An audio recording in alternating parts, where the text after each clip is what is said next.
শ্ৰীমদ্ ভগবত গীতা আঠ প্ৰথম অধ্যায় অৰ্জুন বিষাদ যোগ। ধৃতৰাষ্ট্ৰ উবাচ ধৰ্মক্ষেত্ৰে কুৰুক্ষেত্ৰে সমবেতা ইউৎসব মামকা পাণ্ডবস্যব কিমকুৰ্বত সঞ্জয়। ধৃতৰাষ্ট্ৰই ক'লে, হে সঞ্জয়, ধৰ্মভূমি কুৰুক্ষেত্ৰত একত্ৰিত হৈ যুদ্ধাভিলাষী মূৰ আৰু পাণ্ডুৰ পুত্ৰসকলে কি কৰিছে কোৱা। সঞ্জয় উবাচ সঞ্জয়ে ক'লে, যুদ্ধৰ বাবে বিহু ৰচনা কৰি থকা পাণ্ডৱ সেনাৰ প্ৰতি লক্ষ্য কৰি ৰজা দুৰ্যোধনে দ্ৰোণাচাৰ্যৰ ওচৰলৈ গৈ এইদৰে ক'লে, হে আচাৰ্য, পাণ্ডু পুত্ৰসকলৰ বিশাল সেনাৰ বিহুৰ ফালে চাওক। এয়া আপোনাৰ বুদ্ধিমান শিষ্য দ্ৰুপদ পুত্ৰ ধৃষ্টদ্যুম্নৰ দ্বাৰা ৰচনা কৰা হৈছে।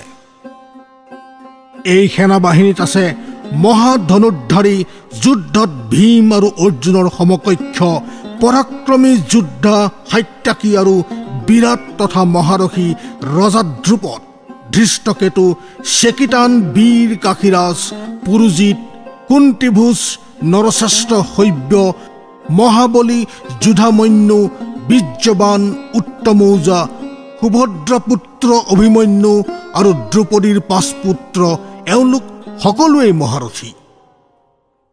হে দ্বিজশ্ৰেষ্ঠ, মোৰ ফালে যিকেইজন প্ৰধান যোদ্ধা আছে তেওঁলোককো আপুনি জানি থওক। আপুনি জনাৰ কাৰণে মোৰ সেনাবাহিনীত যিকেইজন সেনাধ্যক্ষ আছে সেইসকলৰ বিষয়ে কৈছোঁ। স্বয়ং আপুনি পিতামহ ভীষ্ম, কৰ্ণ আৰু যুদ্ধ বিজয়ী কৃপাচাৰ্য তথা অশ্বত্থামা, বিকৰ্ণ আৰু সোমদত্তৰ পুত্ৰ ভূৰিশ্ৰৱা আৰু মোৰ কাৰণে জীৱনপণ কৰিবলৈ অহা আন অনেক শূৰবীৰ নানান অস্ত্ৰ শস্ত্ৰে সজ্জিত হৈ আহিছে। এই সকলোৱে যুদ্ধত অতি নিপুণ।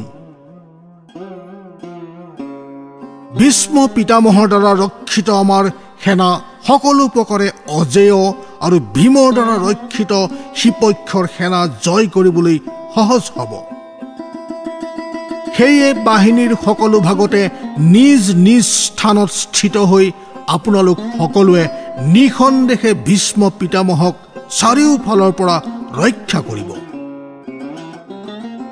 সেই দুৰ্যোধনৰ হৃদয়ত আনন্দ উৎপন্ন কৰি কৌৰৱ সেনাৰ ভিতৰত বয়োবৃদ্ধ প্ৰতাপী পিতামহ ভীষ্মই উচ্চস্বৰে সিংহৰ গৰ্জন সদৃশ শব্দৰে শংখধ্বনি কৰিলে। তাৰ পিছতে শংখ, নাগাৰা, ভেৰী, ঢোল আৰু ৰণশিঙা একেলগে বাজি উঠিল। সেই শব্দ অতি ভয়ংকৰ আছিল। ইয়াৰ পিছতে শুভ্ৰ বৰণৰ ঘোঁৰাযুক্ত উত্তম ৰথত বহি শ্ৰীকৃষ্ণ আৰু অৰ্জুন দুয়োজনেই দিব্য শংখ বাদন কৰিলে। ঋষিকেশ শ্ৰীকৃষ্ণই পাঞ্চজন্য, অৰ্জুনে দেৱদত্ত আৰু ভীম কৰ্মা বৃকুদৰে 15 নামৰ মহাশংখ বজালে। কুন্তি পুত্ৰ ৰজা যুধিষ্ঠিৰে অনন্ত বিজয়, নকুল আৰু সহদেৱে সুঘোষ আৰু মণিপুষ্পক নামৰ শংখত শব্দ কৰিলে। শ্ৰেষ্ঠ ধনুৰ্ধৰ কাশী নৰেশ আৰু মহাৰথী শিখণ্ডী, ধৃষ্টদ্যুম্ন, ৰজা বিৰাট আৰু অজেয় সাত্যকী, ৰজা দ্ৰুপদ আৰু দ্ৰৌপদীৰ 5 পুত্ৰ তথা মহাবাহু সুভদ্ৰ পুত্ৰ অভিমন্যু, এই সকলোৱে চাৰিওফালৰ পৰা সুকীয়াকৈ শংখ বজালে। একেলগে সকলো শংখ বাজি উঠাত সেই শব্দই আকাশ আৰু পৃথিৱী কঁপাই তোলাৰ লগতে ধৃতৰাষ্ট্ৰৰ পুত্ৰসকলৰ অৰ্থাৎ আপোনাৰ পক্ষৰ সকলোৰে হৃদয় বিদীৰ্ণ কৰি পেলালে। হে মহাৰাজ, ইয়াৰ পিছত কপিধ্বজ অৰ্জুনে যুদ্ধ কৰিবলৈ সাজু হৈ থকা ধৃতৰাষ্ট্ৰৰ কুটুম্বসকলক দেখি শস্ত্ৰ প্ৰহাৰ কৰাৰ কাৰণে ধনুৰ্বাণ হাতত তুলি লৈ শ্ৰীকৃষ্ণক ক'লে, হে অচ্যুত, মোৰ ৰথখনক দুয়োটা সেনাবাহিনীৰ মাজলৈ নি ৰখোৱা। যেতিয়ালৈকে মই যুদ্ধক্ষেত্ৰত সমবেত হোৱা যুদ্ধাভিলাষী বিপক্ষৰ যোদ্ধাসকলক ভালদৰে চাই ল'ব পাৰোঁ, এই যুদ্ধৰূপ উদ্যমত মই কোন কোন যোদ্ধাৰ লগত যুদ্ধ কৰিব লাগে তেতিয়ালৈকে ৰখোৱা। আৰু সেইবিলাককো চাই লওঁ যিবিলাকে যুদ্ধত দুৰ্বুদ্ধি সম্পূৰ্ণ দুৰ্যোধনৰ হিত কৰাৰ উদ্দেশ্যে সেনাবাহিনীত থাকি যুদ্ধ কৰিবলৈ আহিছে। সঞ্জয়ে ক'লে, হে ধৃতৰাষ্ট্ৰ, অৰ্জুনে এইদৰে কোৱাৰ পিছত শ্ৰীকৃষ্ণই দুয়োটা সেনাবাহিনীৰ মাজত ভীষ্ম আৰু দ্ৰোণাচাৰ্য তথা ৰজা মহাৰাজাবিলাকৰ সন্মুখত শ্ৰেষ্ঠ ৰথখন থিয় কৰাই এনেকৈ ক'লে, হে পাৰ্থ, যুদ্ধৰ কাৰণে সাজু হৈ থকা এই কুৰু সেনাবিলাকৰ ফালে চোৱা। তাৰ পিছত পৃথাপুত্ৰ অৰ্জুনে সেই দুয়োটা বাহিনীৰ মাজত থকা পিতৃ পিতামহ গুৰু মামা ভাতৃপুত্ৰ পৌত্ৰ তথা মিত্ৰবৰ্গ শহুৰ আৰু সুহৃদ সকলোকো দেখা পালে। তাত উপস্থিত হোৱা মিত্ৰ কুটুম্বসকলক দেখি কুন্তি পুত্ৰ অৰ্জুন অত্যন্ত কৰুণাসিক্ত হৈ শোকাভিভূত কণ্ঠৰে এইদৰে ক'লে। অৰ্জুনে ক'লে, হে কৃষ্ণ, যুদ্ধক্ষেত্ৰত যুদ্ধ কৰিবলৈ সাজু হৈ থকা যুদ্ধাভিলাষী এই স্বজন পৰিজনসমূহক দেখি মোৰ শৰীৰৰ অংগ পতংগ শিথিল হ'ব ধৰিছে, মুখ শুকাই গৈছে আৰু শৰীৰ ৰোমাঞ্চিত হৈ কঁপিব ধৰিছে। হাতৰ পৰা গাণ্ডীৱ ধনুখন পৰি গৈছে আৰু গাৰ ছালো জ্বলিব ধৰিছে। লগতে মোৰ মনো বিচলিত হোৱা কাৰণে মই থিয় হৈ থাকিব নোৱাৰা হৈছোঁ। হে কেশৱ, মই লক্ষণবোৰো বিপৰীতহে দেখিছোঁ। যুদ্ধত স্বজন পৰিজন হত্যা কৰি কোনো কল্যাণো দেখা নাই। হে কৃষ্ণ, মই বিজয়ো বিচৰা নাই বা ৰাজ্য সুখ বিচৰা নাই।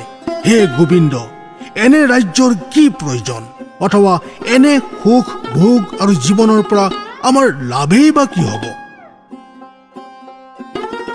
আমি যিসকলৰ কাৰণে ৰাজ্য ভোগ আৰু সুখ আদি বিচাৰিছোঁ, সেইসকলেই আজি সকলো ধন সম্পদ তথা জীৱনৰ আশা ত্যাগ কৰি যুদ্ধক্ষেত্ৰত অৱতীৰ্ণ হৈছে।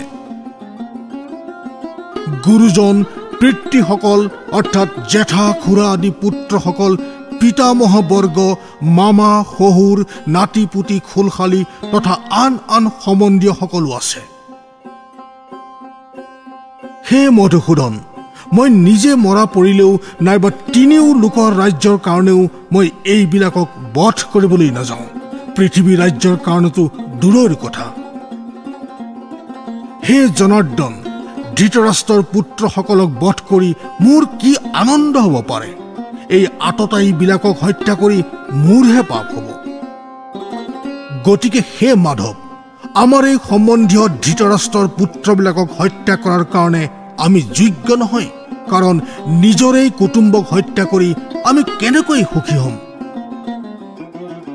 যদিও বা লোভত ভ্ৰষ্টচিত্ত এইবিলাকে কুলৰ নাশৰ কাৰণে উৎপন্ন দোষক আৰু কুটুম্বৰ লগত বিৰোধ কৰা পাপক দেখা পোৱা নাই, তথাপি হে জনাৰ্দন, কুলনাশৰ পৰা উৎপন্ন দোষক জনাৰ পিছত এই পাপৰ পৰা দূৰৈত থকাৰ চিন্তা কিয় নকৰিম?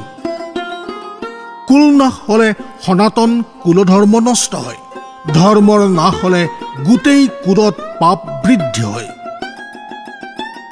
অধৰ্ম অৰ্থাৎ পাপ বৃদ্ধি হ'লে কুলস্ত্ৰী অত্যন্ত দূষিত হৈ যায়, আৰু সেই বাঞ্ছেয় স্ত্ৰী দূষিত হ'লে বৰ্ণ সংকৰ উৎপন্ন হয়। এই বৰ্ণ সংকৰতাই কুলগ্ন আৰু কুলক নৰকৰ পিনে আগুৱাই নিয়ে। শ্ৰাদ্ধ আৰু জল তৰ্পণ আদিৰ পৰা বঞ্চিত পিতৃপুৰুষসকল অধোগতি প্ৰাপ্ত হয়। এই বৰ্ণ সংস্কাৰৰ দুখত কুলগ্নবিলাকৰ সনাতন কুলধৰ্ম আৰু জাতি ধৰ্ম দুয়োটাৰে বিনাশ হয়। হে জনাৰ্দন, যাৰ কুলধৰ্ম নাশ হৈছে, এনে মনুষ্যৰ অনিশ্চিত কাল পৰ্যন্ত নৰকবাস হয়। এই কথা মই শুনি আহিছোঁ। হাই হাই, আমি বুদ্ধিমান জ্ঞানবান হৈও ভয়ংকৰ পাপ কৰিবলৈ সাজু হৈছোঁ। ৰাজ্য আৰু সুখৰ লোভত নিজৰ আত্মীয় কুটুম্বকো হত্যা কৰিবলৈ উদ্যত হৈছোঁ। হওক, যদি মোক অস্ত্ৰহীন তথা প্ৰতিকাৰহীন অৱস্থাত ধৃতৰাষ্ট্ৰৰ অস্ত্ৰসজ্জিত পুত্ৰবিলাকে যুদ্ধত বধো কৰে, সেয়াও মোৰ বাবে অধিক কল্যাণদায়ক হ'ব। সঞ্জয়ে ক'লে, ৰণভূমিত শোকাকীভূত অৰ্জুনে এইদৰে কৈ ধনুৰ্বাণ পৰিত্যাগ কৰি ৰথখনৰ পিছৰ আসনত বহি পৰিল। ওম তৎসিদিতি শ্ৰীমদ ভগৱদ গীতা সুপনিচ্ছু ব্ৰহ্ম বিদ্যায়ং যোগশাস্ত্ৰে শ্ৰীকৃষ্ণাৰ্জুন সংবাদে অৰ্জুন বিষাদযোগো নাম প্ৰথম অধ্যায়।